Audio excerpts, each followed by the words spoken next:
আসসালামু আলাইকুম রহমতুল্লাহ।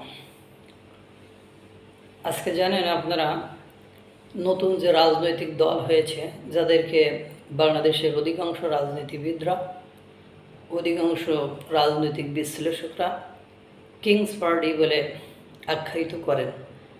এনসিপি মানে জাতীয় নাগরিক পার্টি, সমন্বয়কদের নিয়ে গঠিত এই জাতীয় নাগরিক পার্টির যুব সংঘের আজকে আত্মপ্রকাশ ঘটেছে। যেমন বিএনপি যুবদল, আওয়ামী লীগের যুবলীগ, এরকম যুব সংঘের আজকে আত্মপ্রকাশ ঘটেছে।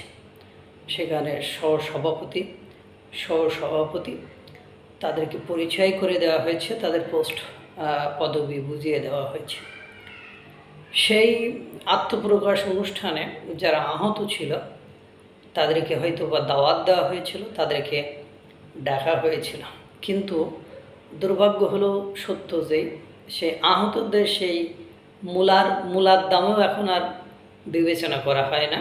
আপনি বাজারে সবচেয়ে সস্তা পণ্য শীতকালে সেটা হলো মূলা, তাদেরকে সেই মূলার সাথে তুলনা করা হয়েছে।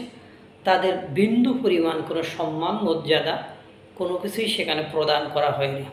এমনকি তাদের একটু খাইতে পানিও দেওয়া হয়নি।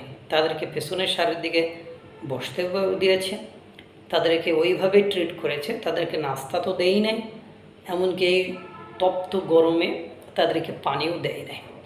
অনুষ্ঠান শেষে পদবি দেওয়ার পরে যখন তারা আনন্দ উল্লাস করবে, তখন ঠিক এই আহতরা ভুয়া ভুয়া স্লোগানে উক্ত স্থান মুখরিত করে এবং তারা তাদের যে হতাশা, যে ক্ষোভ, যে দুঃখ, সেটা একেবারে ক্লিয়ার কাট প্রকাশ করে। আপনারা জানেন, এই কিছুদিন আগে হাসনাত সার্জিসকে তারা বেঈমানের বাচ্চা বলে আখ্যায়িত করেছে।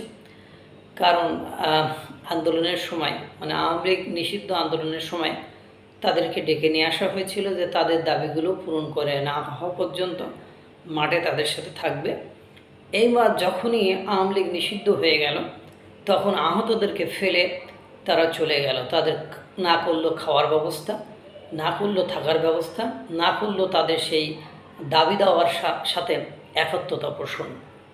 সব কিছু মেলায় একটা পিঠ ঘুটে একটা অদ্ভুত একটা অবস্থা সৃষ্টি করলো। তারা বলল যে আমাদের প্রতি তারা তো খেয়াল করেই না, আমাদেরকে কোনো আশ্বাস দেয় না, আমাদের জন্য তারা কোনো দিন আন্দোলনও করেনি, বা আমাদের জন্য যায় তারা কোনো দিন মিছিল মিটিং করেছে তাও কিন্তু করে নাই। অর্থাৎ তারা এখন আমাদের রক্তের উপর দাঁড়িয়ে তারা একেবারে সম্পূর্ণ সুযোগ সুবিধা ভোগ করেছে। আজকেও ঠিক আহতদের ওই একই অবস্থা সৃষ্টি করেছে। এনসিপি অবশ্য ভেতরে ভাঙন সৃষ্টি হয়েছে, এটা বেশি দূর যেতে পারবে না যতই চেষ্টা করুক।